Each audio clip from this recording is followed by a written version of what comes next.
اعوذ باللہ من الشیطان الرجیم بسم اللہ الرحمن الرحیم اللہم وفقنا لما تحب وترضى واجعل عاقبۃ امورنا خیرا ولا تکلنا الی انفسنا طرفۃ عین ابدا رب ادخلنی مدخل صدق واخرجنی مخرج صدق واجعل لی من لدنک سلطانا نصیرا۔ سورہ مبارکہ بقرہ میں آیہ شریفہ الذین یؤمنون بالغیب ویقیمون الصلاة ومما رزقناہم ینفقون، اس آیہ کریمہ میں ہدایت کے بنیادی ارکان اللہ تعالیٰ نے بیان فرمائے ہیں جو متقین نے اپنانے ہیں۔ کتاب منشور ہدایت متقین کے لیے ہے، اور متقین اب ہدایت کے عملی منشور میں وارد ہوتے ہیں، قدم رکھتے ہیں، اور پہلا عمل ہے یؤمنون بالغیب، اور دوسرا رکن جو انہوں نے ایمان بالغیب کے ساتھ انجام دینا ہے اقامت الصلاۃ ہے، اور تیسرا انفاق ہے۔ البتہ ان میں ترتیب زمانی نہیں ہے، یعنی یوں نہیں کہ آغاز میں فقط ایمان بالغیب انجام دیں گے اور پھر جب ایمان بالغیب انجام دے رہے ہوں، یعنی امن فراہم کر رہے ہوں اور امن کے وہ سارے اسباب اختیار کر رہے ہوں اور ان کے ساتھ اپنا تعلق قائم کر رہے ہوں اور انہیں اپنی زندگی کے امن و امان کے لیے بروئے کار لا رہے ہوں، اس دوران اقامت الصلاۃ نہیں ہے، بلکہ جب امن سے فارغ ہو جائیں گے پھر اقامت الصلاۃ ہے۔ یہ ترتیب ہدایت میں نہیں ہے، بلکہ جتنے بھی ہدایت کے اصول ہیں، بنیادیں ہیں، ارکان ہیں، انہیں مسلسل تمام عمر تسلسل کے ساتھ بغیر وقفے کے ساتھ انہیں فراہم کرنے اور انجام دینا ہے۔ یعنی ایمان بالغیب یا ایمان یہ انسان متقی کے ہر روز کا عمل ہے، ایک دفعتاً واحدہ عمل انجام دے کر اور باقی اس کے نتائج سے استفادہ کر رہے ہوں۔ ایمان ایک دفعہ لے آئیں اور پھر ایمان سے استفادہ کریں، ایسا نہیں ہے، بلکہ یہ امان، یہ امنیت ہر روز کا ایک عمل ہے جو مومن کو اپنی زندگی میں اختیار کرنا ہے۔ یعنی اللہ کی ذات کے ساتھ تعلق ایسا قائم کرے جس سے انسان کی زندگی مکمل طور پر محفوظ اور مأمون ہو جائے، اور یہ تعلق قائم رکھنا ہے، برپا رکھنا ہے، باقی و برقرار رکھنا ہے اس نے۔ اور اسی کے ساتھ ساتھ دوسرا عمل جو متقی نے انجام دینا ہے مرحلہ ایمان کے بعد اقامت الصلاۃ ہے۔ یہ ترتیب ذکری ہے، نہ ترتیب زمانی یا ترتیب عملی نہیں ہے، ہم زمان یہ سارے امور متقی انسان نے انجام دینے ہیں۔ اقامت الصلاۃ ہے۔ خب اقامت الصلاۃ میں جو الجھن پیدا ہوئی ہے، ایک تو صلاۃ کے لغوی معنی کے لحاظ سے ائمہ لغت میں اتفاق رائے نہیں ہے، برخلاف باقی معارف اور باقی اصطلاحات کے، کہ کم از کم اہل لغت میں اختلاف نہیں ہوتا۔ جیسے ایمان کے مادہ میں اور ایمان کے معنی میں اہل لغت میں کوئی اختلاف نہیں ہے، متکلمین میں، فقہاء میں، مفسرین میں آ کر آگے ایمان کی تشریح میں اختلاف ہوا ہے، لیکن لغویین ایک قول پر متفق تھے کہ ایمان مادہ امن سے ہی نکلا ہے، اور اس کے اندر وہی معنی مراد ہے جو امن کے اندر لحاظ کیا گیا ہے، ایمان میں بھی اور امانت میں بھی اور ایمان میں بھی اس میں بھی یہی معنی مد نظر ہے۔ لیکن صلاۃ میں اہل لغت ایک قول پر نہیں ہے۔ ایک اختلاف اہل لغت میں یہ ہے کہ یہ لفظ صلاۃ جس مادہ سے لیا گیا ہے یہ عربی ہے یا غیر عربی ہے۔ یہ ایک بڑا اختلاف ہے۔ ایک تعداد کا نظریہ یہ ہے کہ یہ عربی لفظ نہیں ہے، غیر عربی ہے، اور عبری کا لفظ ہے یا سریانی زبان کا لفظ ہے یا کسی غیر عربی پرانی متروک کسی زبان کا لفظ ہے جو عربی میں استعمال ہوا ہے اور رائج ہوا ہے۔ ایک قول یہ ہے کہ یہ عربی لفظ ہے۔ عربی ہونے کی صورت میں یہ سالوا مادہ سالوا سے مشتق ہے یا مادہ سالیہ سے سالیہ سے ہے یا سلو سے ہے۔ اس میں بھی اہل لغت نے ہر ایک نے ایک قول اختیار کیا ہے، اور اگر اس کو عربی مان لیں اور اس کو مادہ سلو سے مشتق قرار دیں، پھر اس کے معنی میں آگے مزید الجھو ہے کہ اس کا معنی اصلی معنی اس کا کیا ہے۔ اصلی معنی میں مختلف معانی ذکر کیے گئے ہیں، بعض نے تمجید، بعض نے تعظیم، دعا، یہ امور ذکر کیے ہیں، اور بعض اہل لغت نے ذکر کیا کہ اس کا لغوی معنی سالو سے ہے، اور سالو سلوان گھوڑے کی پشت کے اس نقطے کو کہتے ہیں جو پچھلے گھوڑے کی توجہ کا مرکز ہوتی ہے۔ دوڑ میں، ریس میں پچھلا گھوڑا اگلے گھوڑے کو جو آگے رہنمائی کے لیے ہوتا ہے اس کو اپنا نصب العین قرار دیتا ہے، اس کے پشت کو، اور اسی کے مطابق اپنی حرکات، اپنی رفتار، اپنی سرعت اور اپنی ہر چیز پچھلا گھوڑا منظم کرتا ہے، اور اسی ترتیب سے پچھلے سارے گھوڑے اپنے سے اگلے والے گھوڑے کی پشت کو اپنے لیے مطمع نظر یا مرکز نظر قرار دیتے ہیں۔ یہ ایک لغوی معنی ہے، اور اس سے مادہ سلو نکلا ہے۔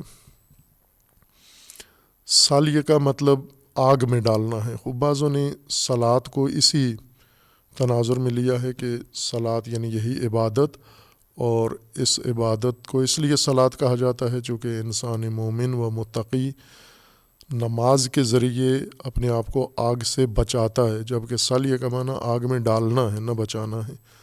لیکن پھر بھی یہ اقوال اختیار کیے ہیں اہل لغت نے، اور اہل لغت کے بالطبع مفسرین میں بھی یہ اقوال منتقل ہوئے ہیں۔ اس وجہ سے صلاۃ کے بنیادی معنی کی تشخیص میں ہی ایک تشویش یا الجھو پایا جاتا ہے۔ اور ایک قول یہ بھی ہے، البتہ یہ اہل لغت کا نہیں ہے، بعض اہل لغت مائل ہیں صرف، لیکن بنیادی طور پر یہ مفسرین کا قول ہے کہ صلاۃ جس کا معنی نماز ترجمہ کیا جاتا ہے، یہ ایک حقیقت شرعیہ ہے، نہ حقیقت لغویہ ہے، کہ اس کو ہمیں لغت سے نہیں پوچھنا صلاۃ کا معنی کیا ہے، بلکہ شارع سے پوچھنا ہے، قرآن سے پوچھنا ہے یا سنت و حدیث سے پوچھنا ہے کہ یہ کیا مراد لی گئی ہے، اور وہ اسی مخصوص عبادت کو ہی صلاۃ قرار دیا گیا ہے۔ اتنے اقوال ہیں، لیکن دقت سے اس الجھن کے اندر سے بھی صحیح و ترجیحی معنی تشخیص دیا جا سکتا ہے، جیسا کہ عرض کیا تھا کہ اصل معنی لغوی جو اس مادہ کا ہے وہ یہی ہے کہ یہ مشتق ہے سالو سے، سالوا سے، سالیہ سے نہیں ہے، اور سالوا سے اشتقاق کی صورت میں اس کا مطلب ہے کہ جیسا اس کے لغوی معنی میں مادہ میں معنی ماخوذ ہے کہ پچھلا گھوڑا اگلے گھوڑے کو اپنے لیے مرکز قرار دیتا ہے، اپنی دوڑ کے لیے، اپنی رفتار و سرعت کے لیے اور جہت کے لیے، اسی کو قرآن کریم میں حق تعالیٰ نے لوگوں کی ہدایت کے لیے بھی اختیار کیا ہے، یعنی یہ عمل ہدایت کے لیے بہترین نظم قرار دیا گیا ہے کہ مومنین نے بھی اپنا اجتماعی نظم اسی طرح سے قائم کرنا ہے کہ انہوں نے جہت ایک اختیار کرنی ہے، مرکزیت اختیار کرنی ہے اور توجہ کا ایک مرکز رکھنا ہے، اس مرکز کی طرف انہوں نے توجہ رکھنی ہے، اور یہ ان کے تمام امور میں ایسا ہوگا، یعنی صلاۃ، یہ حالت صلاتی کہ ایک نصب العین ہو، ایک جہت ہو، ایک مرکزیت ہو اور توجہ کا نقطہ ایک ہو، اور باقی تمام اعمال انسان مومن اسی تناظر میں، انہی ضوابط کے اندر انجام دے گا۔ ہر کام، عبادت ہو یا غیر عبادت ہو، سیاست ہو، معیشت ہو، تہذیب ہو، گھریلو امور ہوں، فردی امور ہوں، باطنی امور ہوں، ظاہری امور ہوں، اس نے اس ریوڑ کی طرح زندگی نہیں گزارنی اپنی کہ جو منہ میں جدھر منہ آیا اٹھ کے چل پڑا، جدھر جی چاہا ادھر ہی انجام دیا، جو جی میں آیا وہی کر دیا، جس رفتار سے دل چاہا اسی رفتار سے عمل کرنا شروع کر دیا۔ اس بے نظمی کو ختم کرنے کے لیے یہ صلاۃ ایک بنیاد قرار دی گئی ہے کہ مومنین اور متقین کا عمل، تمام عمل ان کا جو ہدایت کے لیے ان کے لیے مقرر کیا گیا، جیسے راستہ صراط مستقیم ایک ان کے لیے معین کیا گیا ہے اور اس کی طلب ان سے کروائی گئی ہے، اسی طرح مقصد ان کا ایک ہے، اور اس مقصد کی طرف توجہ اور اس جہت میں جانا بھی ایک مرکزیت اور ایک نظم کے ساتھ انہوں نے انجام دینا ہے۔ خوب، یہ علی ظاہر وہ بنیادی معنی ہے صلاۃ کا، اور اس معنی کو راسخ کرنے کے لیے انسان کی زندگی میں، متقی انسان کی زندگی میں، یا باتقوی سماج، باتقوی معاشرے کے اندر، باتقوی امت کے اندر اس صلاتی عمل کو پکا کرنے کے لیے، پختہ کرنے کے لیے، راسخ کرنے کے لیے اس کو عبادت بھی قرار دیا گیا ہے۔ یعنی یہی مخصوص عبادت رکوع سجود پر مشتمل، اور اس کی جو ایک یومیہ مشق ہے، یہ تمام انسانوں کے لیے مقرر کر دی گئی ہے کہ اس کو بھی ایک نظم کے ساتھ انجام دے، اور اس عمل کا نام بھی صلاۃ ہی رکھا گیا ہے۔ یعنی نماز اس کا عبادی پہلو ہے، عبادت ہونے کی وجہ سے وہ نماز ہے، چونکہ نماز فارسی لفظ ہے، اور فارسی میں یہ تعظیم، تسلیم اور جھکنے کے معنی میں ہی، خم ہونے کے معنی میں استعمال ہوتا تھا۔ کسی باعظمت بڑے مقام کے سامنے، بادشاہ ہو، کوئی روحانی پیشوا ہو، یا یزدان ہو، یا مثلاً جو بھی ان کا تصور تھا قدیم اہل فارس کا، وہ اس کے سامنے نماز انجام دیتے تھے، یعنی جھکتے تھے، خم ہوتے تھے، تعظیم بجا لاتے تھے۔ خوب، یہ جس عمل کو قرآن میں صلاۃ کہا گیا ہے اور اس کا ترجمہ نماز کیا گیا ہے، یہ نماز اور اس صلاۃ میں صرف ایک جہت اشتراک کی ہے، چونکہ اس صلاۃ کے اندر بھی تعظیم بھی ہے اور تسلیم ہونا بھی ہے، لیکن وہ حق تعالیٰ کے سامنے، رب کائنات کے سامنے، الہ عالم کے سامنے، الہ انسان کے سامنے تعظیم، اس کے اندر ایک پہلو موجود ہے۔ لیکن یہ تمام اس صلاۃ نہیں ہے، یہ صلاۃ اس کو اس وجہ سے نہیں کہتے، تسلیم کی وجہ سے، تعظیم کی وجہ سے، تعظیم کو صلاۃ کہتے ہیں، نہ کہ یعنی جو تعظیم کا عمل اسلام نے، قرآن نے مقرر کیا ہے کہ تمام مومنین تعظیم بھی کریں گے یا عبادت بھی کریں گے، عبدیت اپنی ظاہر کریں گے، عبادت سے مراد عبدیت ظاہر کرنا، اپنی اطاعت ظاہر کرنا حق تعالیٰ کے سامنے، یہ عبدیت ہی کہلاتی ہے، یہ صلاۃ نہیں کہلاتی لغتاً۔ عبدیت ظاہر کرنا عبادت کہلاتا ہے، اظہار عبدیت کو عبادت کہتے ہیں، صلاۃ نہیں کہتے۔ صلاۃ اسی عبادت کے اندر متمرکز ہونا، منظم ہونا، اور ایک مرکزیت کے مطابق یکجہت ہو کر کوئی عمل انجام دینا صلاۃ ہے۔ اور یہ عبادت جس کو صلاۃ کہا گیا ہے، یہ اس وجہ سے صلاۃ کہلاتی ہے کہ اس کے اندر، اس عبادت میں یہ خصوصیات لحاظ کی گئی ہیں، واجب قرار دی گئی ہیں، لازمی قرار دی گئی ہیں۔ اگر ان کو انسان ترک کر دے تو وہ صلات نہیں کہلائے گی. ممکن ہے وہ نماز ہو، تعظیم ہو، تسلیم ہو، اظہار بندگی ہو، لیکن صلاتی بندگی نہیں ہوگی، غیر صلاتی عبادت ہوگی. یہ صلاتی عبادت یا صلواتی عبادت کا معنی یہ ہے کہ اس کے اندر یہ خاص نظم جو اس کے معنی لغوی میں ماخوذ ہے وہ بھی ملحوظ ہو اور موجود ہو. اور کئی آیات قرآن کریم اس بات کے اوپر شاہد ہیں، اور اس کے لیے جو مؤید خود قرآن کریم میں ہے کہ جہاں بھی صلاۃ آیا ہے اکثر موارد میں صلاۃ کے ساتھ اقامت الصلاۃ کی قید آئی ہے کہ صلاۃ کو اقامہ کرنا ہے. اقامہ قیام سے ہے، قیام کھڑا کرنے کو کہتے ہیں، وہی معنی جو اردو میں قیام کا لیا جاتا ہے، فارسی میں، عربی میں بھی یہی معنی ہے. اصل مادہ قیام بھی اسی کے لیے ہے، اپنے پاؤں پر سہارا لینا، اپنے بنیاد پر کھڑا ہونا، اپنے سہارے کسی چیز کو کھڑا کر دینا، اس کو قیام کہتے ہیں. اقامہ کسی دوسری چیز کو اپنے سہارے پر کھڑا کر دینا. جب تک آپ نے کسی چیز کو تھاما ہوا ہے اس کو اقامہ نہیں کیا ہوا، آپ نے اس کو خود آپ نے سہارا دیا ہوا ہے. اقامہ یہ ہے کہ جب وہ اپنے سہارے پر کھڑا ہو جائے، اپنی بنیاد پر، اپنا وزن اپنی بنیاد پر ڈال لے اور جھیلے اور سنبھالے اس کو، یہ قیام ہے. تو صلاۃ ایک ایسی چیز ہے جو قیام پذیر ہے. یہ قرآن کریم کی متعدد آیات میں لگ بھگ 47-48 آیات کے اندر اللہ تعالیٰ نے صلاۃ کو مقید کر کے اقامت کے ساتھ ذکر فرمایا ہے، اور مومنین کو جو حکم دیا ہے صلاۃ کی برپائی کا وہ اقامہ کا ساتھ ہے.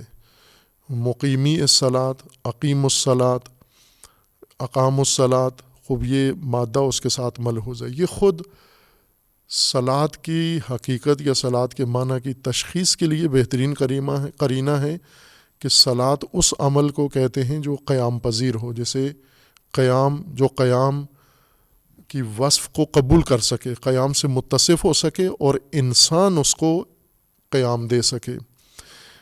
قیام صلاۃ کا اپنا ذاتی وصف نہیں ہے، یہ انسان نے صلاۃ کو عطا کرنا ہے، انسان نے صلاۃ میں وصف قیام پیدا کرنا ہے، حقیقت قیام ایجاد کرنی ہے.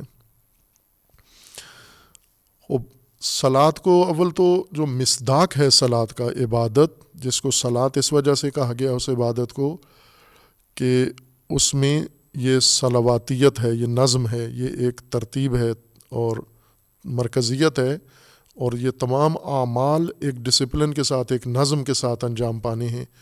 ایسے ہی جیسے لغوی معنی میں وہ گھوڑے دوڑتے ہوئے گھوڑے ایک نظم اپنا قائم رکھتے ہیں، اسی طرح سے اس عمل کو بھی بجا لانا ہے. اس خصوصیت کی وجہ سے اس کو صلاۃ کہا گیا ہے. یہ معنی نہیں ہے، یعنی صلاۃ کا مطلب عبادت نہیں ہے، صلاۃ کا مطلب یکجہتی، ہم آہنگی اور تمرکز، ایک مرکز اور اس کی طرف توجہ، اس توجہ مرکز کے ساتھ توجہ یا تمرکز کو صلاۃ کہتے ہیں، اس وجہ سے کہ اس عبادت کے اندر یہ مرکزی خصوصیت ہے کہ اس کو آپ ہر طرح سے نہیں انجام دے سکتے، اسی نظم کے ساتھ انجام دینا ہے جو صلواتی نظم اس کے لیے قرار دیا گیا ہے.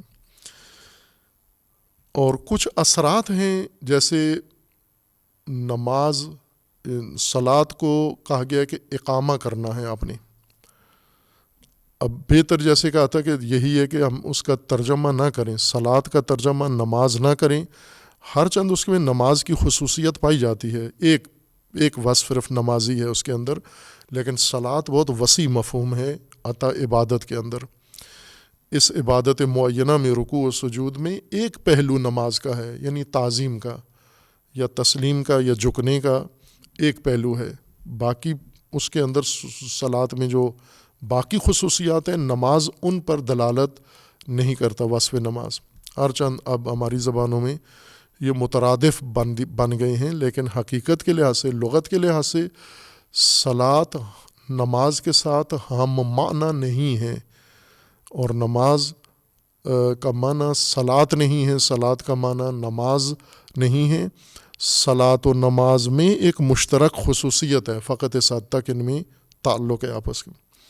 لہٰذا جس طرح باقی معارف دینی حج و زکوٰۃ ترجمے کے بغیر اسی طرح اپنی قرآنی اصطلاح کو ہی مختلف علوم میں استعمال کیا گیا ہے، اس کو بھی اسی طرح دیگر زبانوں میں بھی صلاۃ ہی یا اقامت الصلاۃ ہی رائج ہونا چاہیے۔ جیسا کہ زکوٰۃ کے ساتھ ایتاء الزکوٰۃ ہے۔ ہدایت کی جب بنیادی ترکیب، بنیادی ڈھانچہ قرآن پیش کرتا ہے تو وہ 3 رکنی پیش کرتا ہے ہمیشہ: ایمان، اقامت الصلاۃ و ایتاء الزکوٰۃ۔ یہ 3 رکنی ڈھانچہ ہر جگہ قرآن متعارف کرواتا ہے کہ اس کے سہارے پر باقی سارا نظام ہدایت قائم ہوگا، استوار ہوگا اور برپا ہوگا۔ اور ایک پہلو صلاۃ کے لیے اس کے اثرات ہیں جو قرآن کریم نے ذکر کیے ہیں کہ صلاۃ یہ تاثیرات رکھتی ہے۔ نماز کے اپنے اثرات ہیں، معنوی باطنی، لیکن صلاۃ کے اجتماعی و سماجی اثرات ہیں۔ ہر چند صلاۃ کو اسی عبادت کے معنی میں لیا گیا ہے، اور پھر توجہ جو صلاۃ کی ہوئی ہے، تفسیر ہوئی ہے، تشریح ہوئی ہے، اس میں سماجی حیثیت کو بالکل نظر انداز کر کے فرعی بھی نہیں حتیٰ رکھا گیا، جبکہ یہ عنوان ہی اس عمل کا، اس عبادی عمل کا عنوان صلاۃ قرار دیا گیا ہے، اور عنوان صلاۃ خود ایک سماجی معنی اپنے اندر رکھتا ہے اور روح رکھتا ہے، اجتماعیت کی روح رکھتا ہے ہدایت کے لیے۔ اور اس کے اثرات بھی یہی رکھے گئے ہیں کہ یہ صلاۃ جب آپ اقامہ کریں گے، اس قائم صلاۃ کے برپا، استوار اور اس نظام صلاۃ کے جب کھڑا ہو جائے گا، یہ نظام اپنے پاؤں پر جم جائے، اپنے اصولوں پر آ جائے، تو اس کے اثرات کیا کیا ہوں گے۔ خوب ان اثرات کو بھی قرآن کریم نے ذکر کیا ہے، اور یہ اثرات بھی گواہ ہیں، یعنی یہ لوازمات کہ صلاۃ ایک ایسا عمل ہے قیام پذیر اور اثرات جس کے سماجی و اجتماعی ہوں، اور وہ سماجی اثرات سارے اسی نظم و اسی یکجہتی اور ترتیب کے اثرات ہیں جو قرآن کریم نے ذکر کیے ہیں۔ یہاں ایک نقطہ البتہ وضاحت کے قابل ہے کہ یہاں اس کی بحث نہیں ہے، آگے جب اپنا وقت آئے گا وہاں ہم تفصیل سے اسے بحث کریں گے کہ اسی مادہ صلاۃ سے جو اس کا استعمال ہے عبادت کے علاوہ، ایک اور معنی میں بھی صلاۃ استعمال قرآن کریم نے کیا ہے، اور بطبع قرآن احادیث میں بھی ہے، روایات میں بھی ہے، اور علوم میں بھی ہے، اقوال میں بھی ہے، اور عربی محاورے کے اندر ہے، جس کا معنی درود کیا جاتا ہے۔ صلاۃ کا ایک معنی نماز کیا جاتا ہے اور دوسرا معنی درود کیا جاتا ہے، یعنی صلوات بر نبی صلی اللہ علیہ وآلہ وسلم، صلاۃ اللہ بر نبی، صلاۃ ملائکہ بر نبی، صلاۃ مومنین بر نبی۔ اور اس کو اقامت الصلاۃ نہیں کہا گیا وہاں پر، وہاں صلو سے یہ تعبیر کی گئی، یہ خود اصل مادہ سے ہی امر کا صیغہ بنایا گیا، وہاں اقیمو کا معنی نہیں کیا گیا، اقامہ نہیں کرنا وہ عمل۔ وہ کیا ہے؟ آیا وہ علیحدہ ہے؟ یہ جو لغت کے اندر تشویش ہے ایک معنی صلاۃ کے حوالے سے، اس کی زیادہ وجہ یہی ہے کہ آیات کریمہ میں یہ مادہ مختلف انداز سے استعمال ہوا ہے، اور قرائن کی مدد سے اس مادہ کا معنی وہاں معین کیا گیا، اور وہی لغت میں بھی ذکر کر دیا گیا ہے، جبکہ ہونا برعکس چاہیے کہ قرآنی استعمال سے پہلے آپ اس کا لغوی معنی معین کریں، پھر یہ دیکھیں کہ قرآنی استعمال اس لغوی معنی کے ساتھ مطابقت رکھتا ہے، نہیں رکھتا، کوئی منافات رکھتا ہے، اختلاف رکھتا ہے، اور اس کے لیے کوئی گنجائش ہے نہیں ہے، یہ بات کا مطلب ہے۔ بنیادی طور پر ہمیں پہلے لغت کو معین کر کے پھر ہم آئیں کہ یہ جو لغوی معنی ہے یہ قرآن کریم میں مراد ہے یا نہیں ہے۔ خوب یہاں پر بھی جن آیات کریمہ کے اندر اقامہ کے بغیر خود مادہ صلاح سے امر یا صیغہ بنا کر استعمال کیا گیا ہے، اور جس کا معنی درود یا رحمت کیا گیا ہے، یا ثناء جمیل بعضوں نے کہا ہے، یا جیسے بعض محققین اہل لغت نے اس کا معنی تمجید یا تبریک یا تعظیم ذکر کیا ہے، یہ اس بنیاد پر ہے کہ عبادت کے علاوہ بھی یہ عمل انسان انجام دیتا ہے یا حکم ہے انجام دینے کا۔ وہاں تو یہ عبادت رکوع و سجود والی نہیں ہے، صلوات بر نبی، اس کا معنی بھی ہم لے سکتے ہیں اسی لغوی معنی سے، جو سلو کا معنی ہے، جو صلاۃ کی بنیاد ہے اور اقامہ کے قابل ہے، اور عبادت میں بھی وہی پہلو صلاۃ کہلانے کا مد نظر ہے، اسی جہت سے عبادت مخصوصہ معینہ کو صلاۃ کہا گیا ہے، وہی معنی ہم اس استعمال میں بھی مد نظر رکھ سکتے ہیں۔ اور وہ یہ ہے کہ چونکہ سلو لغوی معنی کے لحاظ سے پیچھے چلنے والے گھوڑوں کا اگلے گھوڑے کو اپنے لیے نقطۂ نظر مرکز نظر قرار دینا، اور اس کو اپنا نصب العین قرار دینا، اور اس کے مطابق اپنے اعمال، حرکات و سکنات کو منظم کرنا سلو کہلاتا ہے۔ تو اس کے اندر ایک چیز یہ ہوتی ہے کہ یہ پچھلا گھوڑا مسلسل توجہ رکھتا ہے، نظریں ہٹاتا نہیں ہے، یعنی ہر طرف سے توجہ ہٹا کر صرف اسی نقطے پر جو اس کے سامنے مقرر ہے، معین ہے، اسی نقطے پر اپنی نظر رکھتا ہے، دائیں بائیں نظر ہلاتا بھی نہیں ہے گھوڑا۔ تو اس کا ایک لازمہ یہ ہے اس سلو کا کہ توجہ پچھلے گھوڑے کی ساری توجہ بھرپور اسی اگلے نقطے پر ہوتی ہے، سلو خیل پر ہوتی ہے جو آگے جا رہا ہے، سابق خیل سابق کے اوپر جو سبقت میں ہے، اس کے سلو پر ساری توجہ اس کی مرکوز ہوتی ہے۔ اس لیے بعض اہل لغت نے ان موارد میں صلے کا معنی یا صلو کا معنی انعطاف بھی کیا ہے۔ انعطاف یعنی توجہ، کسی کے اوپر دھیان دینا، توجہ کرنا۔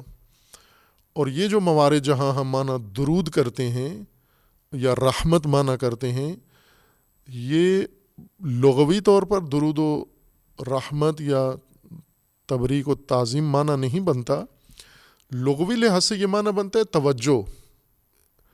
جب کسی آیہ کریمہ کے اندر یہ لفظ استعمال ہوتا ہے کہ اللہ نبی پر صلوات، اللہ کی طرف سے نبی پر صلوات ہے، یعنی توجہ ہے وہ، اور اللہ کی توجہ ظاہر ہے رحمت کی توجہ ہے، لطف کی توجہ ہے، عنایت کی توجہ ہے۔ اللہ کی طرف سے توجہ کا مطلب جس طرح دیگر آیات کے اندر ہے کہ اللہ سنتا ہے، دیکھتا ہے، بصیر ہے، سمیع ہے، سمیع بالعباد، سمع اللہ لمن حمدہ۔ یہ سماعت اسی معنی میں ہے کہ جو کچھ بندہ کرتا ہے وہ سننے والے کام ہوں، دکھائی دینے والے کام ہوں۔ اللہ کی سماعت و بصارت حس نہیں ہے اللہ تعالیٰ کے اندر جیسے انسان میں ہے، لیکن انسان جو کام مسموعات میں سے انجام دیتا ہے یا مبصرات میں سے انجام دیتا ہے، یہ اللہ کے علم میں ہے۔ سمع و بصر علم الہی ہے، وہی علم جب مبصرات کے بارے میں ہو تو بصر ہو جائے گا، وہی علم جب مسموعات کے متعلق ہو تو سماعت کہلاتا ہے۔ اسی طرح یہ سلو جب اللہ کی طرف سے اپنے مقرب بندے کے اوپر یہ توجہ آ جاتی ہے تو وہ رحمت کے ساتھ ہی توجہ ہوتی ہے، یعنی وہ حقیقتاً رحمت ہے، لیکن یہاں اس کا معنی رحمت نہیں ہے، توجہ ہے، وہ توجہ رحیمانہ ہے، توجہ رحمت کے ساتھ ہے۔ اور مومنوں کو بھی کہا گیا کہ آپ بھی یہی کام کریں، صلو علیہ وسلم تسلیما۔ تسلیم بھی قرینہ ہے اس بات پر کہ صلو ایک ایسے عمل کے لیے کہا جا رہا ہے، جیسے تسلیمہ کو ہم عموماً سلام کے معنی میں لے لیتے ہیں، اس کو بھی درود کا معنی کرتے ہیں۔ مومنین کو بھی حکم ہے کہ آپ بھی متوجہ رسول اللہ صلی اللہ علیہ وآلہ وسلم کی طرف رکھیں، آپ کی بھی عنایت و آپ کا بھی دھیان ادھر رہے رسول اللہ صلی اللہ علیہ وآلہ وسلم کی طرف. آپ کو اس ہستی کو اپنے لیے مرکز بنانا ہے. اب ظاہر فرق آ جاتا ہے جب اللہ صلوات بر نبی کا فعل انجام دے، ملائکہ انجام دے اور انسان، تو اپنی یعنی توجہ کا ایک اپنی خصوصیت ہے. کون توجہ کر رہا ہے، کس کی توجہ مبذول کرائی جا رہی ہے، مخلوق ہے یا خالق؟ دونوں ایک معنی میں نہیں ہوں گے. یوں نہیں ہے کہ درود ایک مشترکہ فعل ہے اللہ اور مخلوق کے درمیان، اللہ بھی درود بھیجتا ہے اور مخلوق بھی درود بھیجتی ہے، بلکہ اللہ کی توجہ ہے نبی پر اور مخلوق نے بھی توجہ کرنی ہے انسان نے بھی نبی کی طرف. اللہ کی توجہ ہے رحمت و عنایت و لطف کے طور پر، اور ملائکہ کی توجہ ہے ملائکہ کے لحاظ سے، اور انسان کی توجہ ہے پیروی و اطاعت کے اعتبار سے. پس یوں نہیں کہ ہم حتماً ان دو معانی کو علیحدہ متباین ایک دوسرے سے سمجھیں. یعنی جس معنی میں عبادت کو صلاۃ کہا گیا ہے وہ اور معنی مراد ہو، اور جس معنی میں درود کو صلوات کہا گیا ہے وہ اور معنی میں اس کو اور پہلو سے صلاۃ کہتے ہوں. لغوی معنی دونوں کے اندر ملحوظ ہے اور اس کو دونوں کے لیے ہم مبنا قرار دے سکتے ہیں کہ یہ تفصیل اپنے مقام پر آئے گی. یہاں پر ابھی اقیم الصلاۃ میں بات کر رہے ہیں، یعنی یقیمون الصلاۃ میں. صلاۃ میں ایک تو اقامت الصلاۃ، یہ سب سے قوی قرینہ ہے کہ یہ صلاۃ جو مومنین نے جو مقرر کی گئی ہے ہدایت کا رکن، یہ قابل اقامت ہے. اور پھر اس کے بہت سارے اثرات ہیں، نتائج ہیں جو ذکر کیے گئے ہیں، اور صلاۃ کے مختلف انداز بھی ذکر کیے گئے ہیں کہ ایک صلاۃ وہ ہے جو مومنین انجام دیتے ہیں، جیسے قرآن کریم نے رہنمائی کی ہے اللہ تعالیٰ نے. اور قرآن یہ بھی فرماتا ہے کہ یہ صلاۃ یوں نہیں کہ یہ پہلی امت ہے جس کو فریضہ صلاۃ ان کے ذمہ لگایا گیا ہے، ان کو مکلف بصلاۃ کیا گیا ہے. اس سے پہلے جتنی قومیں آئی ہیں، جتنی امتیں آئی ہیں، وہ سب کے سب اس فریضہ صلاۃ کی مکلف تھیں اور بجا لاتے تھے. وہ سب انبیاء کرام کی طرف بھی یہ لفظ، یہ عبادت اور یہ عمل منسوب کیا گیا کہ وہ بھی اقامت الصلاۃ کرتے تھے، اور ان کی بتبع ان کی قومیں بھی اقامت الصلاۃ کرتی تھیں. ساتھ یہ بھی ذکر کیا گیا کہ بعض تضییع صلاۃ کرتے تھے اور صلاۃ سے روگردان تھے، اور اس وجہ سے انہوں نے یہ نتیجہ بھی دیکھا ہے. سورہ مبارکہ نور میں صلاۃ کو اور زیادہ وسعت کے ساتھ ذکر کیا گیا ہے. مومنین و متقین اس امت کے، ان کا بھی فریضہ صلاۃ ہے، یعنی ان کی بھی صفت یہ کہ یقیمون الصلاۃ. سابقہ انبیاء بھی اقامت الصلاۃ کرتے تھے اور ان کی تابع قومیں بھی صلاۃ قائم کرتی تھیں، اور یعنی ان کا بھی یہ فریضہ تھا، ان کو کرنا تھا، لازمی تھا ان کے لیے. نہیں کیا تو ظاہر ہے وہ ان کے اعمال میں متعین ہے کہ یہ ان کا جرم ہے. اور اسی وجہ سے جہنمیوں میں جہنم میں جانے کی ایک وجہ یہی تھی کہ وہ فریضہ صلاۃ بجا نہیں لاتے تھے، جس کا ترجمہ عموماً ہم یہ کرتے ہیں کہ نماز نہیں پڑھتے تھے. یعنی اس ایک عبادت کی وجہ سے نا ان کی زندگی میں سرے سے عنصر صلاۃ نہیں تھا، یہ یکجہتی نہیں تھی اور ہم آہنگی نہیں تھی، ہمسوئی نہیں تھی، مرکزیت نہیں تھی، اقتداء نہیں تھی. وہ ایک ریوڑ کی طرح، ایک حیوان کی طرح زندگی بسر کر رہے تھے. اگر برفرض مذہبی دینی اعمال بھی انجام دیتے تھے تو جانوروں کی طرح انجام دیتے تھے، کسی کی پیروی میں نہیں کرتے تھے، بلکہ خود جو جی میں آیا اپنی مرضی اور شہوت کے مطابق انجام دیتے تھے، کہ اس کو قرآن نے قبول نہیں کیا. سورہ مبارکہ نور میں صلاۃ کو ان مومنین، سابقہ امم و انبیاء سے وسیع تر معنی میں ذکر کیا گیا ہے. آیا 41 میں سورہ نور میں، آیا 41 سورہ مبارکہ نور میں اللہ تعالیٰ کا فرمانا ہے: الم تری ان اللہ یسبح لہ من فی السماوات والارض، اب کیا نہیں دیکھتے کہ زمین و آسمان میں، آسمانوں میں اور زمین میں جو بھی ہے، جو کوئی ہے، من فی السماوات والارض یسبح لہ، وہ تسبیح کرتے ہیں. کہ خود اس کی وضاحت رہتی ہے ابھی تسبیح کس کو کہتے ہیں. عام طور پر تسبیح ورد کرنے کو عوام میں کہتے ہیں، اور تفسیروں میں اس کا معنی تنزیہ لکھا ہوا ہے، لیکن ہم یہی روش جو قرآن فہمی کی ہے کہ ہم پہلے اس کا لغوی معنی دیکھیں، اس کا اصل مادہ تعین کریں، پھر مادہ کا اصل معنی دیکھیں، پھر دیکھیں کہ اس یہاں کیا مراد لکھی. کہ ابھی اس کا معنی، ابھی اس کو ہم تسبیح ہی کہتے ہیں. الم تر ان اللہ یسبح لہ من فی السماوات والارض والطیر صافات کل قد علم صلاتہ وتسبیحہ واللہ علیم بما یفعلون. زمین و آسمان میں جو بھی ہے، اور والطیر صافات، اور صف بستہ پرندے، طیر، یہ سب زمین و آسمان میں جو کچھ ہیں، اور خصوصاً یا طیر کا نام لے لیا، یہ کلن، یہ سب قد علم صلاتہ، یہ من فی السماوات، یہ سب علم رکھتے ہیں اپنی صلات کا، ان کو اپنی صلات کا علم ہے. وتسبیحہ، ان کو اپنی تسبیح کا بھی علم ہے.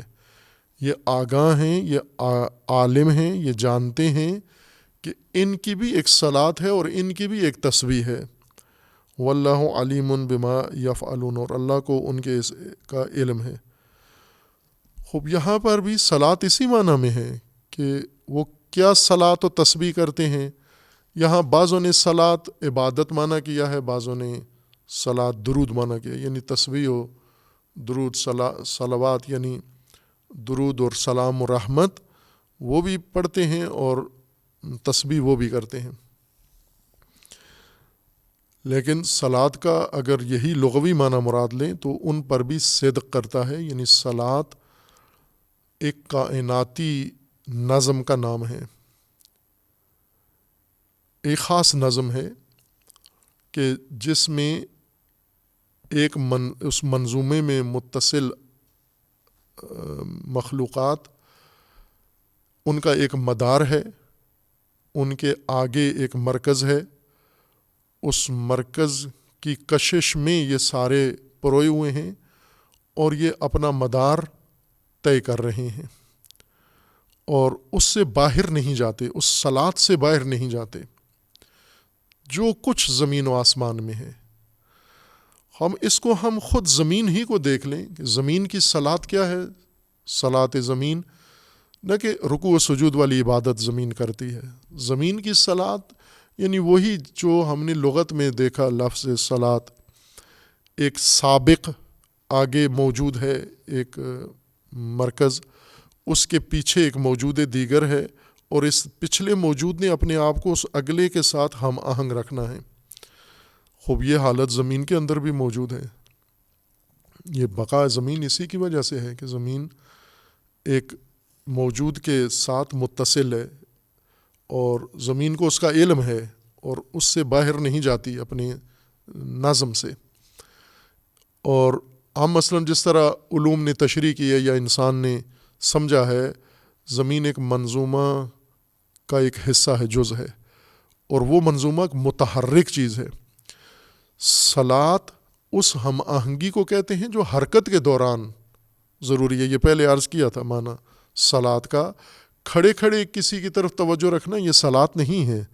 صلات وہ دھیان توجہ ہے جو کسی سفر میں، حرکت میں اور سرعت کے اندر نظم قائم رکھنے کے لیے جو یکجہتی ہے، اس کا نام صلات ہے. اس تمرکز، یعنی کھڑا ہوا گھوڑا دوسرے گھوڑے کی پشت کو دیکھ رہا ہے، یہ نہیں ہے صلات. دوڑتا ہوا گھوڑا، پچھلا گھوڑا اگلے گھوڑے کی سرین پہ نگاہ رکھے ہوئے ہے، اور اس کے پیچھے پیچھے اپنے آپ کو قائم رکھے ہوئے، فاصلہ اس کا برابر رکھے ہوئے، یہ صلات ہے. یعنی حرکت ہونا ضروری ہے اس کے اندر. زمین چونکہ ایک متحرک منظومہ کا جز ہے، زمین بھی حرکت میں ہے، وہ منظومہ بھی حرکت میں ہے، اور ان کی حرکت کے اپنے مدار ہیں، لیکن اس مدار کے اندر ان کے لیے ایک آگے شے منسوب ہے، انہوں نے اس کے ساتھ اپنے آپ کو ہم آہنگ رکھا ہوا ہے تکوینی طور پر. یہ اللہ کے ارادے سے ہوا ہے. یعنی زمین انسان کی طرح معمور نہیں ہے، اللہ نے اپنے ارادے سے زمین کو اس نظم کے اندر کر دیا ہے، ایجاد کر دیا ہے، اور یہی اس کی صلاۃ ہے. یہ زمین و آسمان کی صلاۃ ہے. کل قد علم صلاتہ و تسبیحہ. تسبیح کا معنی کریں گے بعد میں اپنے مقام پر کہ وہ بھی نماز کے ساتھ، یعنی خود ایک قرینہ ہے. صلاۃ کو تسبیح کے ساتھ ملا کر ذکر کرنا یہ بھی ایک قرینہ ہے کہ صلاۃ اسی لغوی معنی کی طرف ناظر ہے، چونکہ تمام موجودات کی صفت قرار دی گئی ہے، تمام موجودات کے لیے، خواہ وہ زمین و آسمان میں جاندار ہوں یا نہ. اگرچہ من کو بعضوں نے قرینہ قرار دیا ہے، لیکن ساتھ ہی جب یہ قول ظاہر کرتے ہیں علماء مفسرین کہ من ذوی العقول کے لیے آتا ہے، ساتھ خود بھی کہہ دیتے ہیں کہ یہ قاعدہ نہیں ہے، غیر ذوی العقول کے لیے بھی استعمال ہوتا ہے. پھر خود شعر بھی اس کے تائید میں ذکر کر دیتے ہیں، اور احادیث و آیات بھی پیش کر دیتے ہیں کہ من اور ما کا یہ فرق جو ذوی العقول غیر ذوی العقول کا ہے، یہ کوئی اس طرح کا قانون نہیں ہے کہ کہیں ٹوٹا نہیں ہے، اس کے خلاف بھی ہوا ہے، جا بجا بھی ہوئے. یعنی ذوی العقول کے لیے ما کو بھی استعمال کیا گیا ہے، اور غیر ذوی العقول کے لیے من. یہاں پر چونکہ بعد میں کہا گیا ہے کہ قد علم کل قد علم صلاتہ، اس لیے بھی ہم کہہ سکتے ہیں کہ خوب زمین و آسمان میں کوئی ایسی چیز ہے نہیں ہے جو علم یا شعور نہ رکھتی ہو. جس طرح ایک آیہ دیگر میں ہے کہ زمین و آسمان کے اندر ہر چیز تسبیح خدا کر رہی ہے، اور انسان کو کہا گیا ہے کہ وَلَٰكِن لَا تَفْقَهُونَ تَسْبِيحَهُمْ، آپ فہم نہیں رکھتے، وہ رکھتے ہیں آپ نہیں رکھتے، ان کی تسبیح کا شعور آپ کو نہیں ہے معلوم. خوب یہاں پر صلاۃ کو عمومیت کے ساتھ تمام زمین و آسمان کے موجودات کے لیے ذکر کر کے سب حالت صلاۃ میں ہیں، یعنی سب اس نظم میں پروئے ہوئے ہیں، سب اس نظم و ترتیب کے اندر ہیں، اور یکجہتی کے اندر ہیں، اور اپنے اپنے مدار اور اپنی اپنی راہ پر گامزن ہیں یہ، اور حرکت میں ہیں. کچھ لوگ ایسے ہیں جنہوں نے صلاۃ اپنائی ہوئی تھی، یعنی قرآن کریم نے یہ نہیں کہا کہ یہ صرف عبادت صلاۃ ہے.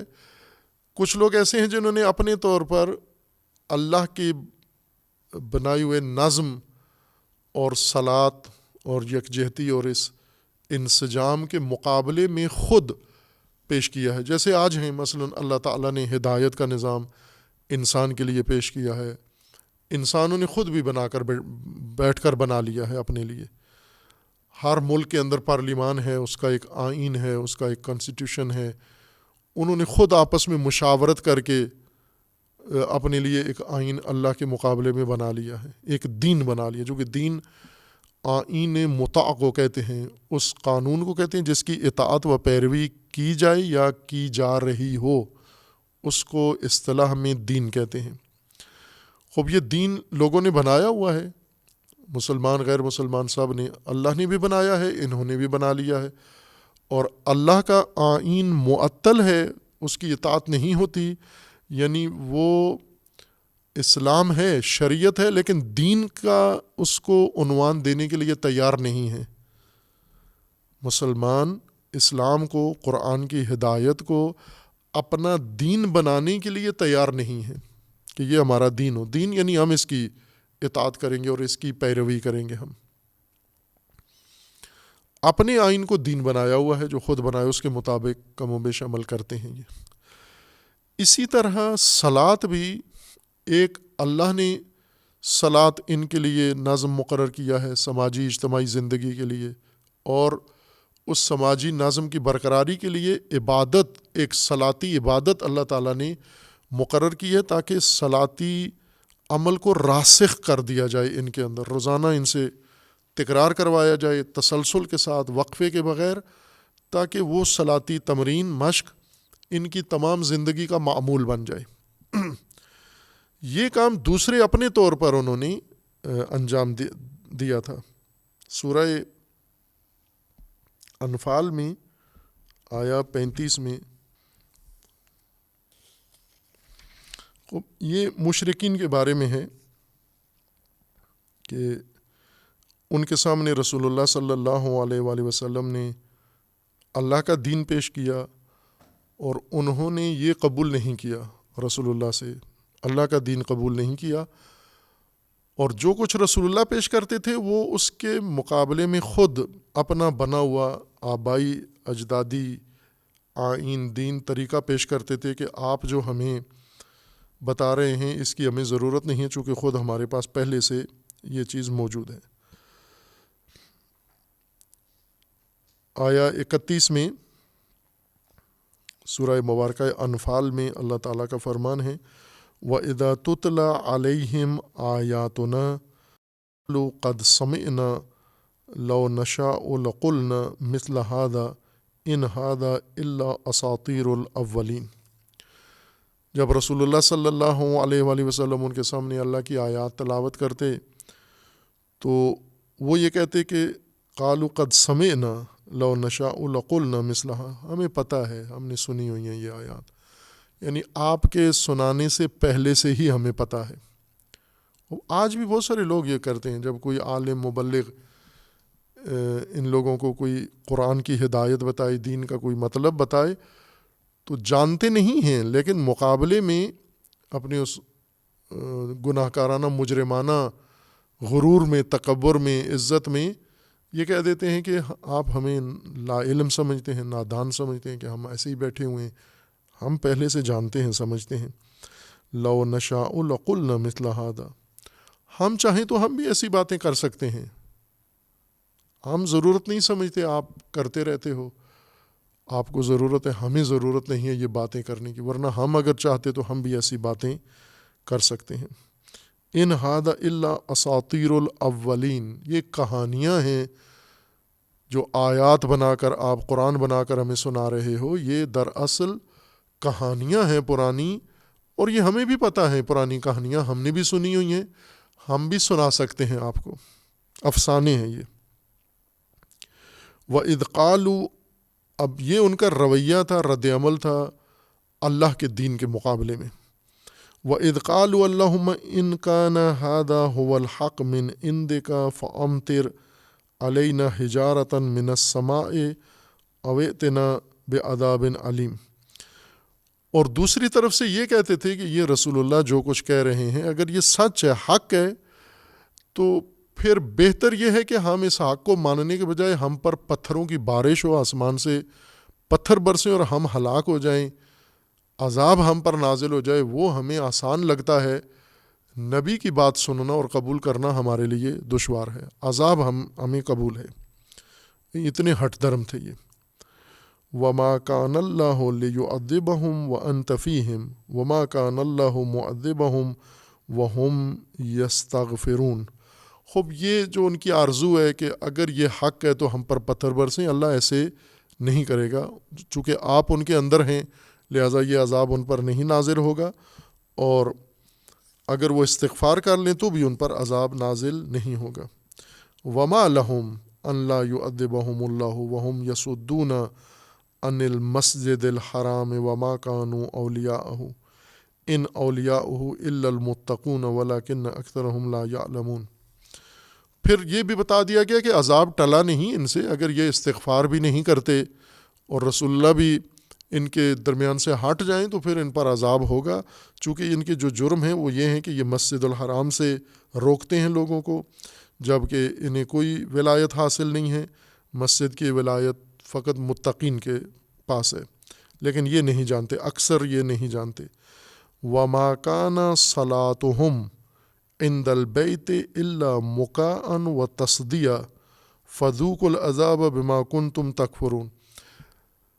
وہ رسول اللہ کو یہ کہتے تھے کہ آپ صلات لے کر آئے ہیں، خوب صلات تو ہماری بھی ہے، ہم تو پہلے سے کر رہے ہیں، آپ سے پہلے سے، آپ جب یہ پیدا بھی نہیں ہوئے رسول اللہ تو بھی ہم صلات بجا لا رہے تھے، اور ابھی بھی صلات کر رہے ہیں۔ صلات کیا تھی ان کی؟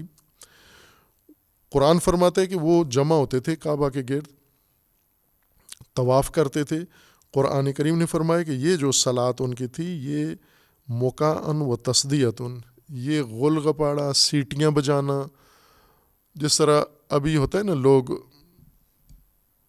اجتماع کرتے ہیں کسی جگہ، ریلیاں نکالتے ہیں، اپنے طور پر یہ صلات ہے، یعنی ریلی نکالی ہے، جلوس نکالا ہے، اس جلوس میں آگے قیادت موجود ہے اور پیچھے لوگ ان کے پیچھے پیروی کر رہے ہیں اور کسی مقصد کے لیے نکلے ہیں، یہ حرکت بھی کر رہے ہیں، یہ ان کی صلات ہے۔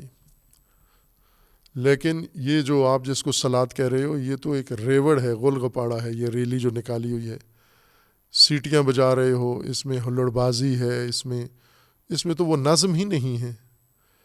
آپ کعبہ کے گرد آ کر اکٹھے ہوتے ہو اور اس کا نام صلات رکھا ہوا ہے، تو صلات کیا ہے ان کی صلات غل غپاڑا، سیٹیاں بجانا، بدتمیزی کرنا، صدرا کرنا، فذوقوا العذاب بما کنتم تکفرون، اب اس کا نتیجہ عذاب ہے۔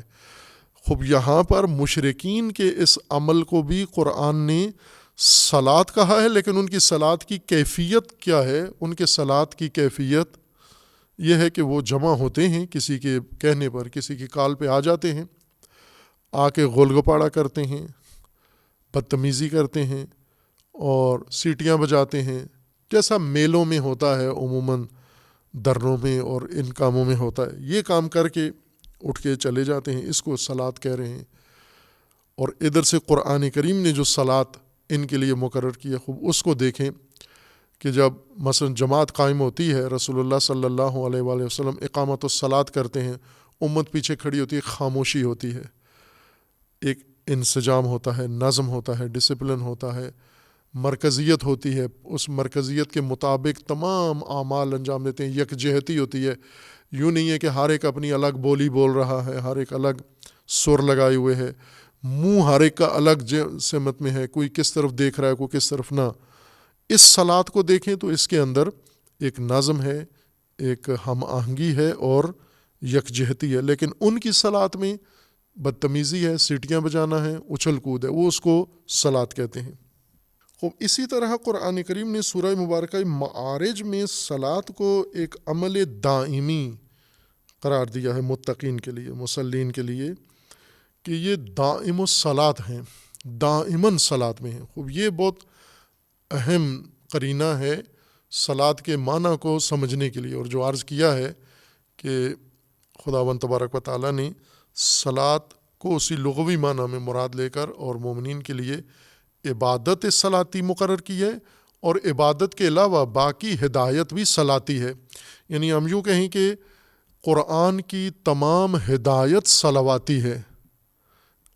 البتہ یہ اصطلاحیں مخلوط نہ ہوں، جیسے ایرانیوں کی ایک اصطلاح ہے نماز، اہل فارس کی، اور نماز کی جگہ ہم استعمال کرتے ہیں، صلوات بھی وہاں رائج ہے، اہل فارس کے اندر صلواتی، مثلا ابھی بھی کوئی چلا جائے ایران میں تو وہاں بورڈ لگے ہوتے ہیں کہ یہ چیز صلواتی ہے، مثلا وہاں اگر شربت پڑا ہوا ہے تو جیسے ہم سبیل کہتے ہیں، تو وہ کوئی بھی اس کو نام لکھ دیتے ہیں کہ شربت ہے، یہ صلواتی ہے۔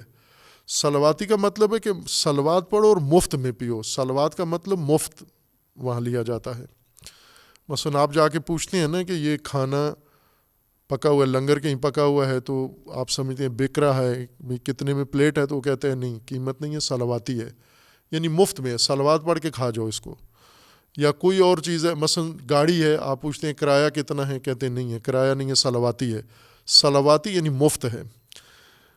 اس معنی میں نہ لیں کہ قرآن کی ہدایت صلواتی ہے، اور معنی صلواتی کا وہ ایرانی یا اہل فارس کی رائج اصطلاح لیں، صلواتی یعنی مفت میں۔ ہدایت قرآن مکمل طور پر صلواتی ہے، صلواتی یعنی منظم، منسجم، یکجہتی کے ساتھ اور اس ہم آہنگی کے ساتھ ہے جو اس عبادت کے اندر لحاظ کی گئی ہے۔ یہ کیفیت تمام ہدایت کے اندر قرآن کریم نے قرار دی ہے۔ اب اگر کوئی انسان اس کیفیت صلاتی کو جو عبادت کے اندر قائم رکھتے ہیں، اس عبادت یومیہ میں، رکوع و سجود والی عبادت میں، اگر اس کیفیت کو باقی تمام اعمال میں بھی لحاظ کریں تو یہ آپ کو لگے گا کہ یہ صلواتی کیفیت ہے. اور ہیں بعض لوگ ایسے، مسلمان ہوں یا غیر مسلمان ہوں، عموماً ایسی مثالیں منظم لوگوں کی غیر مسلمانوں میں زیادہ ملتی ہیں کہ وقت کے اوپر اٹھنا، وقت پہ جاگنا، وقت پہ دفتر آنا، وقت پہ اپنا سارا کام وقت پہ کرنا. یا جیسے نظم کی مثال ہم نے یہاں طلاب کو سمجھائی ہے سادہ تعبیر کے ساتھ کہ نظم کا مطلب ہوتا ہے ہر کام اپنے وقت پر، ہر چیز اپنی جگہ پر، یہ نظم ہے. خوب یہ کون کرتا ہے؟ یہ انسان کرتا ہے. کوئی اس طرح سے زندگی گزار رہا ہے کہ ہمیشہ ہر کام اپنے وقت پر کرے، اس میں آگے پیچھے نہ ہو، اور ہر چیز اس کی اپنی جگہ پر ہو، جہاں ہونا چاہیے وہیں پر ہو. اگر یہ زندگی کسی کی ہے تو یہ صلواتی انسان ہے، یہ منظم انسان ہے. اور یہ خصوصاً یہ نظم اگر اس نے کسی کی اقتداء میں لیا ہے، کسی کو مد نظر رکھ کر، کسی کو اپنا امام مان کر، کسی کو اپنا پیشوا مان کر ان سے یہ نظم لیا ہے، تو یہ صلواتی نظم ہے. یہ دائم الصلاۃ انسان ہے. ایرانی شاعر ہے ایک بابا طاہر، بہت ہی خوش سخن شعراء میں سے ہے، اور لہجہ ان کا فارسی کا، وہ دیہاتی لہجے میں ان کے شعر ہیں. ان کا ایک خوبصورت شعر یہی ہے کہ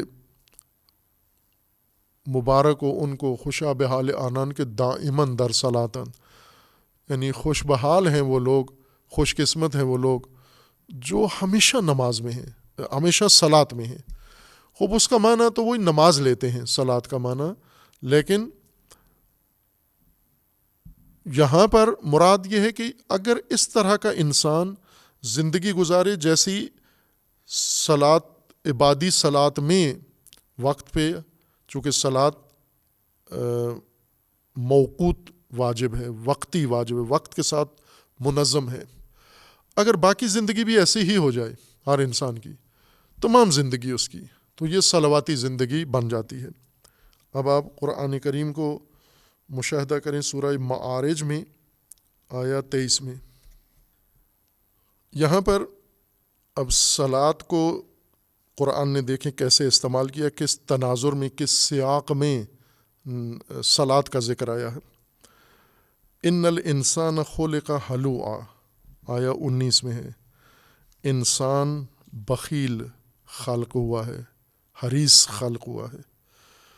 اذا مسہ الشر جزوعا، جب اس کو شر تکلیف پہنچتی ہے تو جزع کرتا ہے، بے تابی کرتا ہے. واذا مسہ الخیر منوعا، اور جب اس کو بھلائی اور خیر ملتی ہے تو پھر ممانعت کرتا ہے، بخیل ہو جاتا ہے. یہ سارے یہ کام کرتے ہیں. انسان ہلو ہے، بخیل ہے، حریص ہے، اور جب اس کو تکلیف پہنچتی ہے تو اس وقت جزع کرتا ہے، آہ و نالہ کرتا ہے، روتا ہے، چیختا ہے. اور جب کوئی خیر ملتی ہے تو پھر بخیل بن جاتا ہے، کنجوس بن جاتا ہے. خوب یہ عام انسان ہے، طبعی طور پر ایسا ہے. اس سے مستثنا کون ہے؟ الا المصلین، مصلین اس سے مستثنا ہے، وہ نہیں ہے. وہ حلو بھی نہیں ہے، جب انہیں تکلیف پہنچتی ہے جزو بھی نہیں ہے، جب انہیں خیر ملتی ہے منوع بھی نہیں ہے. کون ہے مصلین؟ الذین هم علی صلاتہم دائمون، جو دائم الصلاۃ ہیں، جو دائماً حالت صلاۃ میں ہیں. الذین هم علی صلاتہم دائمون.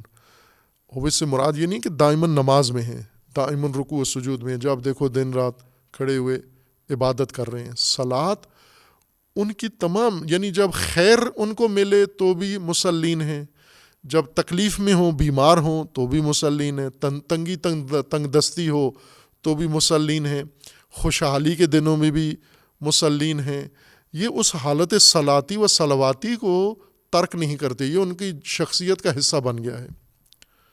ان کو ایک ہی حالت میں دیکھیں گے، خیر میں دیکھیں ان کو، تکلیف میں دیکھیں ان کو، مصائب میں دیکھیں ان کو، مشکلات میں دیکھیں ان کو. لیکن دوسرا انسان جو مصلین نہیں ہے، جو مشق صلاۃ نہیں کیا ہوا، تمرین صلاۃ نہیں کیا ہوا، اور دائمیت نہیں ہے، دوام نہیں ہے حالت صلواتی کو، حالت صلواتی یعنی مسجد میں آتا ہے، عبادت کے اندر صلواتی بن جاتا ہے، جو ہی سلام پھرتا ہے پھر فوراً صلواتی حالت سے باہر آ جاتا ہے. لیکن یہ نہیں آتے، یہ عبادت کے اندر بھی صلواتی ہیں، عبادت سے نکل کر بھی صلواتی ہیں، یہ خیر میں بھی صلواتی ہیں، بھلائی میں، خوشحالی میں، یہ تکلیف اور تنگ دستی میں بھی صلواتی ہیں. صلواتی سے وہی مراد جو قرآن کریم نے لی ہے، یعنی ایک نظم کے ساتھ، ایک یکجہتی کے ساتھ اور ایک مرکزیت کے ساتھ ہمیشہ یہ موجود ہیں، ان کو بہانہ قرار نہیں دیتے. یہ مستثنا ہے. والذین فی اموالہم حق معلوم للسائل والمحروم والذین یصدقون بیوم الدین والذین هم من عذاب ربہم مشفقون. دیگر ان کی صفات قرآن کریم نے یہاں ذکر فرمائی ہیں. اسی طرح اور آیات ہیں متعدد جن کے اندر خداوند تبارک و تعالیٰ نے صلاۃ کو ذکر فرمایا، یعنی عبادت بھی صلاۃ ہے، اور عبادت سے ہٹ کر بھی یہ حالت صلاۃ میں، یعنی حالت عبادت میں جو کیفیت صلاتی ان کی قائم ہوتی ہے، یہ عبادت کے علاوہ دیگر اعمال میں بھی ان کی یہ کیفیت و حالت صلاتی قائم رہتی ہے اور دائمی رہتی ہے. یہ دراصل حضرت موسیٰ علیہ السلام کو حکم دیا گیا تھا کہ آپ اپنی قوم کو صلواتی بنائیں، اقامت الصلاۃ کریں، صلاۃ قائم کریں، صلاۃ کو کھڑا کریں، نظام صلاۃ برپا کریں. جب آپ کی قوم صلواتی ہو جائے گی پھر اس کی نجات کا راستہ کھلے گا. اور وہ حالت صلواتی عمومیت رکھتی ہے، یعنی ہر چیز میں. یہ بنی اسرائیل جس انتشار میں ہیں، جس بہرا روی کا شکار ہیں یا جن الجھنوں کا شکار ہیں، ان کو یہی صلاۃ ہی ان چیزوں سے نکال سکتی ہے. اور اس کو قرآن نے ایک علیحدہ مستقل اثر صلاۃ کا قرار دیا ہے کہ اگر صلاتی حالت ہو تو کیا کیفیت ہوتی ہے، اور اگر صلواتی حالت معاشرے کی نہ ہو تو پھر کیا کیفیت ہوتی ہے. اس کو حضرت ابراہیم علیہ الصلاۃ والسلام کی جو دعائیں ہیں ان میں بھی ربنا، یعنی حضرت ابراہیم علیہ السلام کی دعاؤں میں ہے کہ ربنا لیقیموا الصلاۃ فاجعل افئدۃ من الناس تہوی الیہم رب اجعل لی مقیم الصلاۃ ومن ذریتی. میری ذریت میں بھی مقیمین صلاۃ پیدا ہوں، میں بھی مقیم صلاۃ ہوں اور میری ذریت میں بھی مقیم الصلاۃ پیدا ہوں. سورہ مریم میں ہے، سورہ مریم آیا 59 میں، پہلے ذکر ہے اولئک الذین انعم اللہ علیہم من النبیین من ذریتہ آدم وممن حملنا مع نوح ومن ذریت ابراہیم و اسرائیل وممن ہدیناہ واجتبیناہ اذا تتلی علیہم آیاتنا خروا سجدا وبکیا فخلف من بعدہم. یعنی یہ وہ لوگ تھے جن پر اللہ کا انعام تھا، انبیاء اور ان کے ماننے والے، ذریت آدم، ذریت ابراہیم، ذریت نوح میں سے. فخلف من بعدہم خلف، ان کی اولادیں جب آئیں، ان کے بعد والے جب آئے تو انہوں نے کیا کیا؟ اضاعوا الصلاۃ واتبعوا الشہوات، انہوں نے صلاۃ ضائع کر دی. ان نبیوں نے جن پر اللہ کا خصوصی انعام تھا انہوں نے صلاۃ قائم کی، ان کے اخلاف نے صلاۃ کو اضاعہ کر دیا. خوب یہ ایک اور صفت ہے صلاۃ کی، جس طرح اقامہ ایک صفت ہے، اضاعہ بھی ہے اس کے مقابلے میں. یعنی صلاۃ قائم کرنے کے مقابلے میں کیا قرآن نے حالت ذکر کی ہے. مثلا ابھی ہم اپنے موجودہ معاشرے میں کہہ سکتے ہیں کہ اس میں اقامت الصلاۃ نہیں ہوا. خوب اگر اقامت الصلاۃ نہیں ہے تو اس متقابل حالت کا، متضاد حالت کا کیا نام ہے؟ سورہ مریم میں ہے اضاعت الصلاۃ. اور جو نماز کو ضائع کرتے ہیں، جو قائم کرتے ہیں، مقیمین الصلاۃ، اور یہ مضیعین الصلاۃ ہیں. واتبعوا الشہوات، صلاۃ کو ضائع کیا، شہوات کو اپنا لیا. یہاں دقیقاً وہ معنی صلوات کا جو عرض کیا ہے اس آیہ کریمہ کے اندر واضح ہے. شہوات یعنی خواہشات، ہر ایک اپنی خواہش کے مطابق اخلاف انبیاء انبیاء کے پیروکار جو بعد میں آئے یہ شہوات کے پیروکار بن گئے، صلوات چھوڑ دی، انہوں نے صلات ضائع کر دی، یعنی حالت صلاتی سے نکل آئے، یکجہتی ختم ہو گئی، ان کے اندر مرکزیت ختم ہو گئی، اور اتباع و اقتداء ایک مرکز کی ختم ہو گئی، وہ ہدایت کے جو لازمی ارکان سے وہ ختم ہو گئے، اور شہوات پر آ گئے۔ شہوات پر آنے کے بعد یہ اضاعت الصلاۃ کیا، فسوف یلقون غیا الا من تاب وآمن وعمل صالحا، پھر ان کے اندر یہ گمراہی پیدا ہو گئی۔ خوب، اسی طرح قرآن کریم نے صلاۃ کے آثار میں سے یہ ذکر کیا ہے کہ صلاۃ فحشاء اور منکرات سے انسان کو روکتی ہے۔ سورہ عنکبوت میں آیا 45 میں ہے، اتل ما اوحی الیک من الکتاب، آپ تلاوت کریں جو آپ پر وحی ہوئی ہے کتاب، یہ ان کو بتائیں، وَأَقِمِ الصَّلَاةَ، اور اقامت الصلاۃ کریں آپ، ان الصلاۃ تنہی عن الفحشاء والمنکر، کہ صلاۃ قائم، صلاۃ برپا، یہ فحشاء و منکرات کو ختم کر دیتی ہے۔ وَلَذِكْرُ اللَّهِ أَكْبَرُ وَاللَّهُ يَعْلَمُ مَا تَصْنَعُونَ۔ خوب، یہاں پر بھی صراحت ہے کہ صلاۃ قائم کا ایک نتیجہ ہے فحشاء و منکرات کا خاتمہ، یعنی جس سوسائٹی میں حالت صلواتی ہوگی، جو مقیمی صلاۃ ہوں گے، جو قوم، یعنی جن کے اندر مرکزیت ہے، اقتداء ہے، نظم ہے، ڈسپلن ہے، یکجہتی ہے، اور تمام وہ امور جو ان کے لیے مقرر ہیں یہ سب اس کی پابندی کے ساتھ کر رہے ہیں، اقتداء کر کے اپنے مرکز کی، اور اس طرح زندگی گزار رہے ہیں، حرکت کر رہے ہیں زندگی کی، ان کی زندگیوں میں فحشاء و منکرات نہیں ہوں گے۔ لیکن اگر یہ کام نہ ہوا، اقامت الصلاۃ نہ ہوا، ایک بے نظم زندگی ہوئی، وہ اس زندگی میں صلاۃ کے بجائے فحشاء آ جائے گا اور منکرات آ جائیں گے۔ اب آج ہم اپنا یہ فحشاء زدہ معاشرہ اور منکرات زدہ معاشرہ دیکھ رہے ہیں، کیوں ایسے ہے؟ چونکہ اقامت الصلاۃ نہیں ہے۔ اب یہ نہ کہیں کہ نمازیں نہیں ہیں اس وجہ سے یہ فساد و فحشاء ہے، اور نمازیں روکتی ہیں، وہ نمازی زیادہ فاسد اور فحشاء میں مبتلا ہیں۔ نمازیوں کے موبائل نکال کے دیکھیں، اندر سے تصویریں، ان کی گیلری موبائل کی چیک کریں، ان کے اندر آڈیو ویڈیو سارا ان کا ریکارڈ چیک کریں، میموری چیک کریں، جب رکوع میں سجدے میں موبائل فساد و فحشاء سے بھرا ہوا اس کی جیب میں پڑا ہوا ہے۔ نمازیں نہیں روکتی، خود نمازی خود اس کے اندر مبتلا ہیں، صلاۃ روکتی ہے۔ صلاۃ قرآنی تناظر میں صلاۃ روکتی ہے، وہ صلاۃ جو نماز میں ضروری ہے، تمرین جس کی کروائی جاتی ہے، وہ صلاۃ در حقیقت رکاوٹ ہے اور مانع ہے۔ اقامت الصلاۃ فساد و فحشاء کو ختم کرتا ہے، چونکہ صلاۃ میں پیروی اور اقتداء دین کی ہوتی ہے، مرکزیت کی ہوتی ہے، پیشوا کی ہوتی ہے، توجہ ساری ادھر ہوتی ہے۔ اگر صلاتی حالت ختم ہو، یہ یکجہتی یکسوئی ختم ہو، پھر آ جاتی ہیں منکرات اور شہوات و خواہشات، پھر ان کی اتباع شروع ہو جاتی ہے، وہاں سے یہ ساری چیزیں پھوٹتی ہیں۔ اگر صلاۃ قائم ہو تو نظم قائم رہتا ہے، اور گنجائش ہی نہیں ہوتی کسی معاشرے کے اندر بربادی کی، خرابی کی، تباہی کی، گنجائش ہی اس کے اندر ختم ہو جاتی ہے۔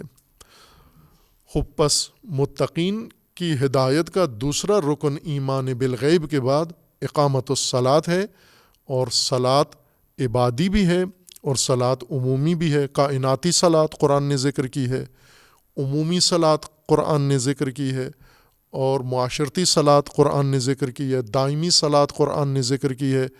یہ صلاۃ اپنے اثار رکھتی ہے، اور اگر اضاءہ کر دیا جائے پھر شہوات، فساد و منکرات و فحشاء انسانی معاشرے کو، انسانی سماج کو اپنی لپیٹ میں لے لیتے ہیں۔ وہ بہت خوبصورت ہے قرآن کریم کا بتایا ہوا ہدایت کا نقشہ، کہ اگر انسانی سماج تشکیل دینا ہے، معاشرہ تشکیل دینا ہے، اس کے ارکان میں امن قائم ہو، امن کی بنیاد پر یہ قائم ہو، یعنی اصل اساس تو تقوی ہے، تقوی کی بنیاد پر سوسائٹی قائم ہو، تقوی کی بنیاد پر جو ہوگی تو پہلے اپنے لیے جو چیز فراہم کریں گے امن ہے، ایمان، اور ایمان کے وہ ذرائع جو قرآن نے ذکر کیے ہیں، اللہ کی ذات ہے، آخرت ہے، کتب ہیں اور انبیاء ہیں۔ اور پھر اس کے بعد ہے اقامت الصلاۃ، یعنی وہ مرکزیت اور اس کے اندر وہ نظم و ترتیب خاص جو بتائی گئی ہے، اور پھر اس کے بعد آگے انفاق اور دیگر ایک ایک کر کے ہدایت کے ارکان ہیں۔ اب اس معاشرے کو دیکھیں جو ان بنیادوں پر قائم ہیں، اور وہ جس کے اندر نہیں ہے، نہ تقوی ہے، نہ ایمان و امن ہے، اور نہ ہی اقامت الصلاۃ ہے۔ نمازیں ہیں لیکن امن نہیں ہے، نمازیں ہیں لیکن ترتیب نہیں ہے، ترکیب نہیں ہے، اور اقامت الصلاۃ نہ ہونے کی وجہ سے فساد و فحشا اس کو اپنی لپیٹ میں لیا ہوا ہے، بلکہ تباہی کے دہانے پر ان کو پہنچا دیا گیا ہے۔ خوب یہ قرآن کریم کا مطلب ہے۔ یہاں وضاحت اس لیے کی ہے کہ آگے اب صلاۃ کا مفہوم تکرار ہوتا جائے گا، ہر آیت کے اندر جہاں یہ ذکر آئے گا وہاں اس آیت کے تناسب سے معنی کیا جائے گا، لیکن یہاں اس کی اساس یا لغوی تحلیل اس لیے بیان کر دی ہے کہ یہ بعد کی آیات میں بھی مبنا کے طور پر انشاءاللہ قائم رہے گی۔ وصلی اللہ علی محمد وآلہ الطیبین۔